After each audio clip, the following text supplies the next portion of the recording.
Hello, in front of me I have Samsung S25, and in this video I'm going to show you how to set up exposure manually in the photo mode. Okay, so to do it we need to open up our camera app. As you can see, currently we are in the photo mode, and to adjust the exposure, click on this icon right in here, scroll down into the right side, and now we have this icon that I'm pointing at with the plus and the minus. And in here you can change the exposure. As you can see, simply drag right or left, and that's how you can manually change the exposure.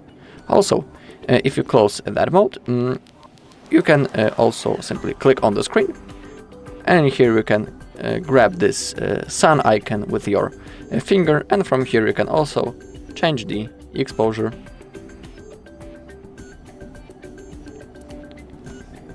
Alright, that's all in this video. Thank you all for watching.